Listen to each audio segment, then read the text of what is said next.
What's up, gamers, gamies, and gamettes? My name is John, and welcome back to Piece of Evil! Yay! Well, demo version, but still, I'm leaving it as a Piece of Evil until the game's finally created. And congrats, man! 50% on the back of the freaking Kickstarter. Yay, man! Keep it going, guys. Keep it going. Let's get this game fully developed, man.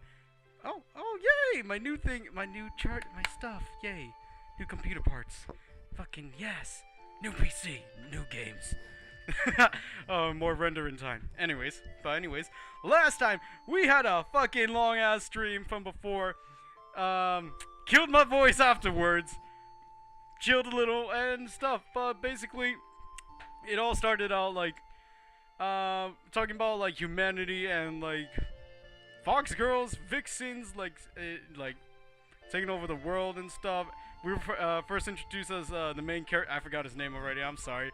Main character. He killed this horrible, disgusting king pig. He died, yes, and he has his friend that's a animal person as well. I don't know what he is. I think like a Taurus or something. I don't know. And right now we're introduced with three of the foxes we have right here, right in front of us. So let's continue. I mean, oh yeah. Also, they're gonna get ready to like meet with the prince, like to charm them away. Let's see. It's seduce or be seduced or killed or something like that. Kill or be not killed. I don't know. We'll see. We'll see. Alright. Who do they think I am? I am the princess. I can have this emperor wrapped around my finger in a blink of an eye. She puffs out her chest before shooting a disbelief looks towards Leia. There's no need to have the entertainer girl as a backup plan. Princess Lexi, perhaps you shouldn't be so loud.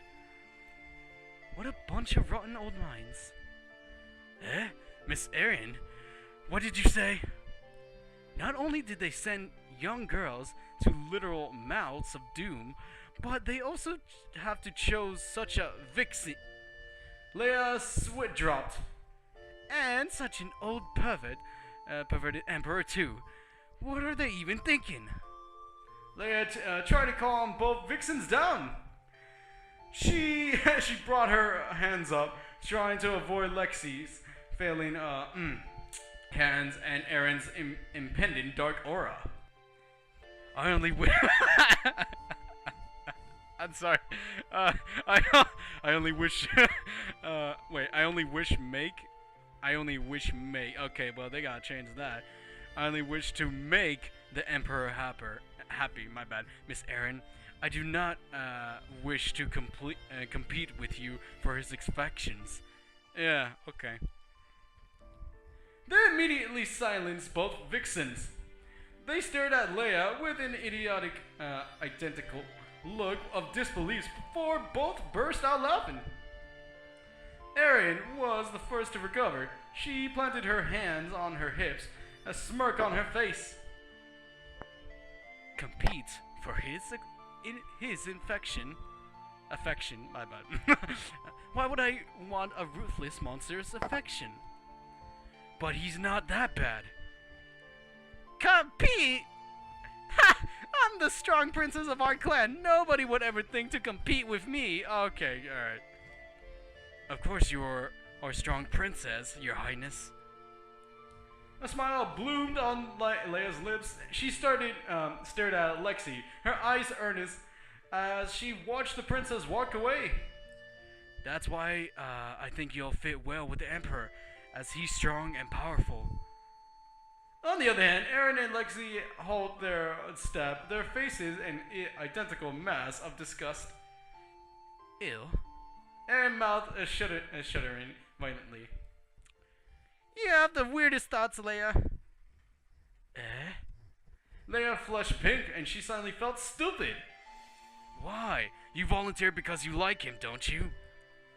Erin and Lexi shared a look. Both of them then simultaneously shuddered in horror. Absolutely. Not ill. But why? Oh, Leia, I guess she's the dense one. Leia half shrieked. She alternated in incredulous gaze between both vixens, as if couldn't believe that they just said that. Why? I mean, he's a handsome young man. He's old, but he looks young in the posters. Photo editing can do wonders, you know. 15 years has passed since he first gained control. Even if he was young back then, he's old now. But he's charming and powerful too. He's rotten, ruthless. He's a rotten, ruthless monster. Vile and ignorant bastard. Leia slumped in defeat. She shuddered. Her voice was meek, but she went on. But he saved us from the pigs. Back then, we lived in a horrible, tormenting condition. Women were nothing but sex tools. Poverty was everywhere, even in the cities, but now things have changed.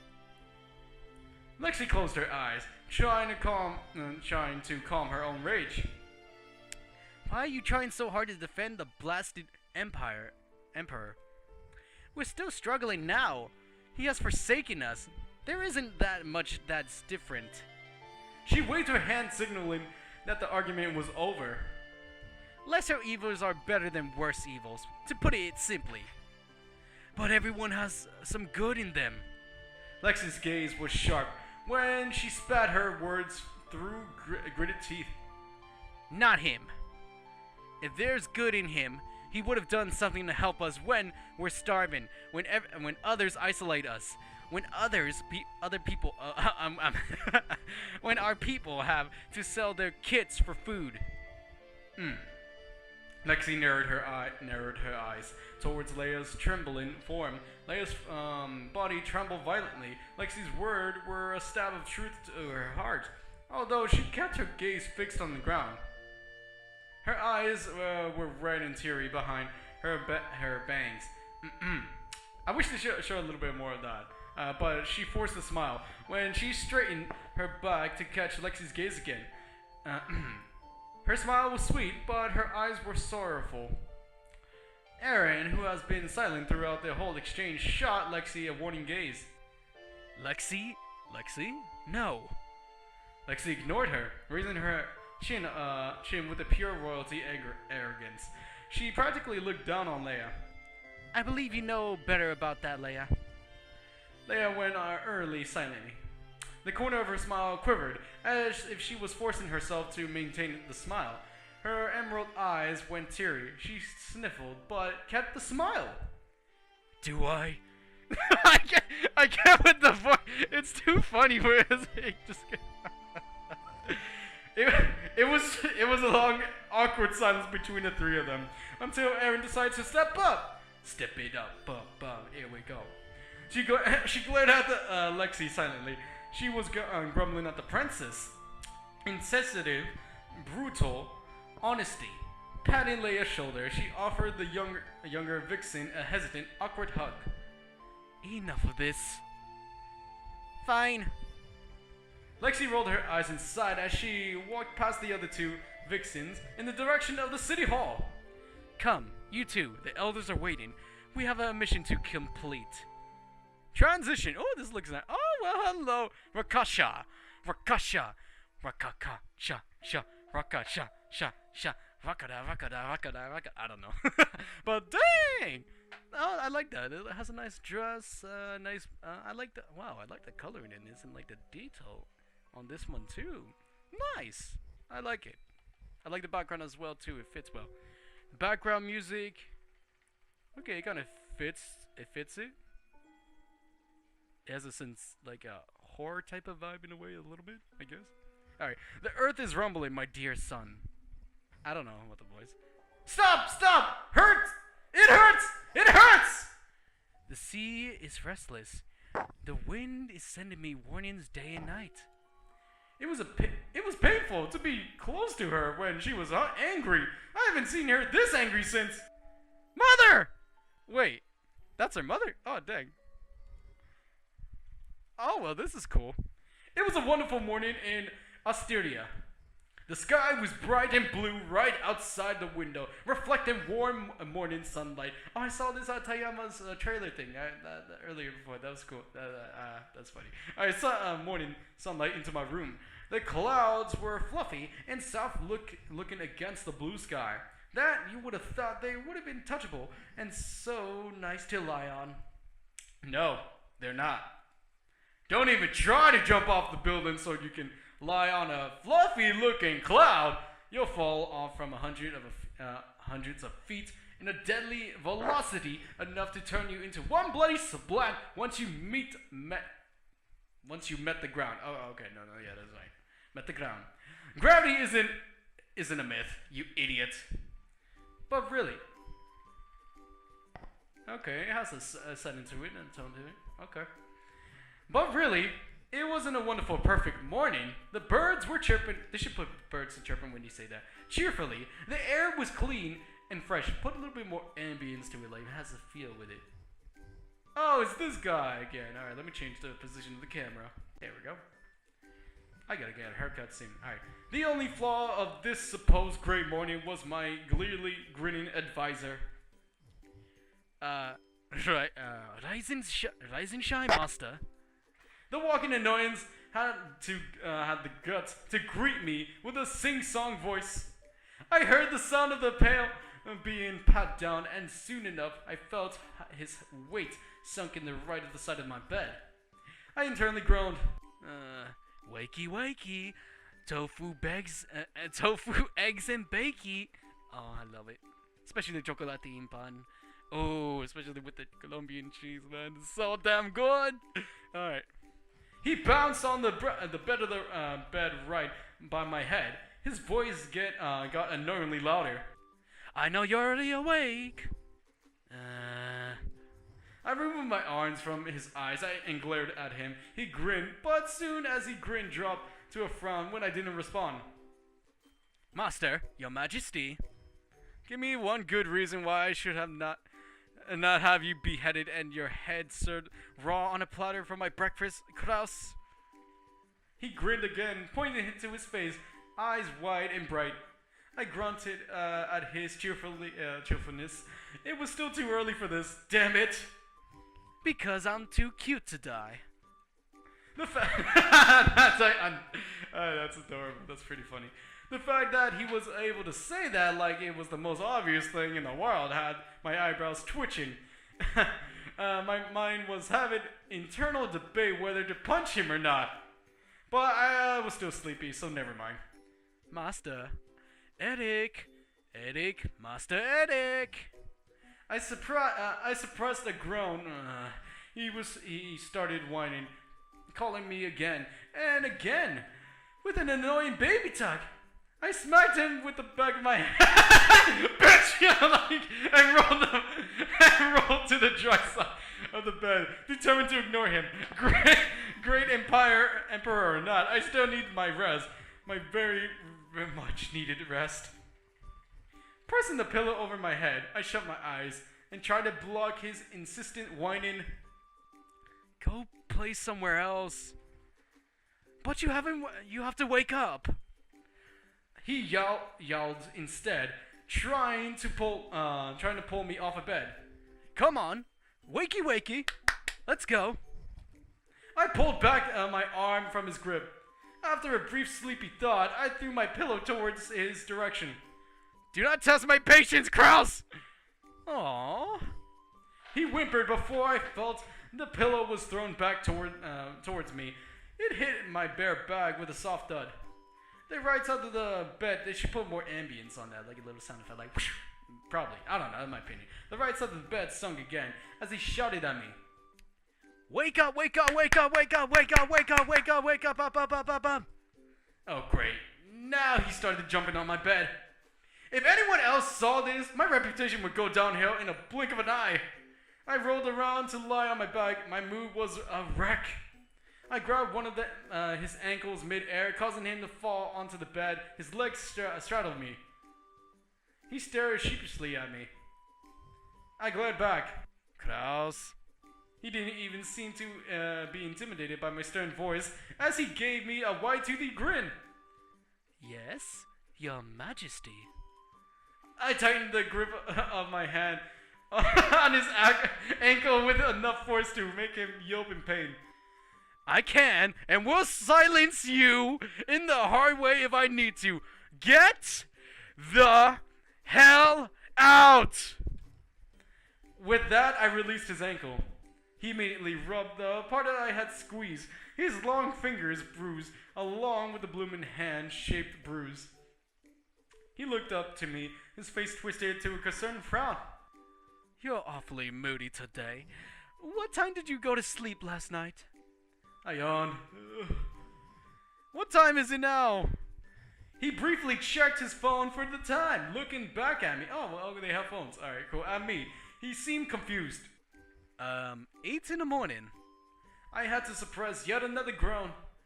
Great. That'll make only an hour and a half of sleep for me since the last 72 hours. And this annoyance decided to wake me up with ice cold water. Just fantastically great! Memo to me, punish him when the mind is ready to function. I groaned and rubbed my temples. It wasn't even supposed to be this easy to have me suffering the frequent headaches, but dealing with him since the past years had my resistance against headaches had gradually weakened. I retrieved back my pillow and pulled the blankets over my head. I was tired. I was practically exhausted to death. I wanted my sleep, damn it! Master? He sang, trying to pull off my blanket. Sighing one long-suffering sigh, I poked my head out of the blanket, just enough for my mouth to order him. If I could fly. Master! He rejoiced upon seeing my face. His leather ears twitched and perked up. I rolled my eyes. Cancel everything that I'm supposed to have cancel everything that I'm supposed to have this morning. You mean to do this morning?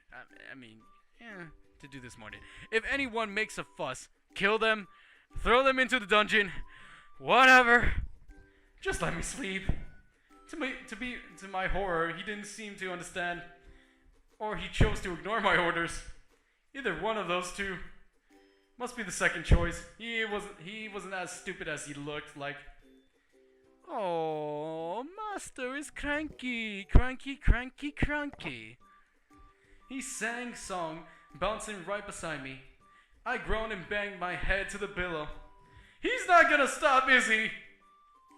He thankfully went silent for a moment. I was about to fall asleep when I felt his finger brush my bangs away. His voice was soft, murmured as he asked once again, "What time did you arrive home last night, master?" "Sometime before dawn." I murmured slowly, getting relaxed, and rested my head against his thigh. Fuck you, fly. Alright, sorry, loud Tom. Went to sleep when the morning bell rang. By the love of Mother, Cross, get the message already! Let me sleep! I see. He hummed. His hand traveled downwards to the message of the back of my neck. I was starting to get real comfortable at this ministration. I would like to let you get a bit more sleep, but the girls are arriving this morning. They're already at the airport as we speak. His voice almost faded to utter nothingness when my mind registered his voice and words. My eyes snapped wide open as I stopped to his ministration with a grip on his wrist. Ouch! He yelped, trying to wriggle his wrist free. When I showed no sign of yielding to his protest, he pouted, sending a sulky glare at me. Please do not treat the ladies like how you treat me. They're softer and have lower tolerance to pain compared to me, you sadistic master. I would apologize for that, yet another bruise I left on him, but there are more pressing matters. Fully awake now, I glared at him. What girls? He somehow was able to blink on, oh, so cutely, like he was the most innocent person on good old earth as he answered me. Oh, and the girls I collected to accompany you on your lonely nights. I could almost hear my mind shriek at that statement. He collects girls? I do not recall giving out that order. If he glares, if he glares could maim and kill, would have been a puddle of minced meat? Oh, okay. Right now, with the way I kept glaring at him. Because you didn't. He beamed at me, seemingly obviously, to my foul mood. I did this to my own accord. Aren't I a good, my lord? I sat there silently, stunned at the news. He had to be kidding me. I did not have time for girls. Always make time. I brought the sleep out of my eyes. I ordered him. Send them back to wherever they belong. I do not have time for this. Krause seemed ridiculously horrified. His eyes went widened in his commercial shock, and his mouth gaped like a suffocating fish. He leaned close towards to me, with the hopeful wide eyes and clasped hands. I bet if this was some sort of weird drama on the TV show, he would have sparkles around him now. But I have given them tickets. They're non-refundable. Krause blinked his doe eyes. So, can they stay, master? No refundable tickets? I could have snorted out this blatant stupidity if I wasn't rudely awoken up earlier. The temptation to maim this annoyance of a dragon was very, very strong. I inhaled a deep breath and trying to maintain my composure. Once I was sure I wasn't explode, I spoke. Krause, I am the Emperor, refundable or not. If I want something to be sent back in their origin place, they sure as hell would be if they would know what's best for them. But, I held up my hand to silence him. No buts. My tone was stern and authoritative. I sent another glare to silence his incoming retorts. Send them back to their origin cities. Cancel my schedule for this morning and then get yourself out of here. Nobody is to disturb me unless they no longer see value in their lives. I have to be specific with this dragon. He nodded meekly. His shoulders slumped down in disappointment. Yes, your majesty. You little bitch. What was that? What? I was halfway to sleep when Krause apparently had another idea. It was too bad I missed his tattled smirk. Or I could have stopped this whole damn mess if even if it started. Very, very clever, your majesty. Demo, the end. Thanks for playing. Oh, what the fuck, honestly? That's it? Oh, well, okay. I guess we're gonna wait until the full game's release, man. Alright. So, without further ado, guys, I hope you guys have a good night, good evening, good morning from wherever you're from. So, peace out and sayonara, guys. Bye-bye!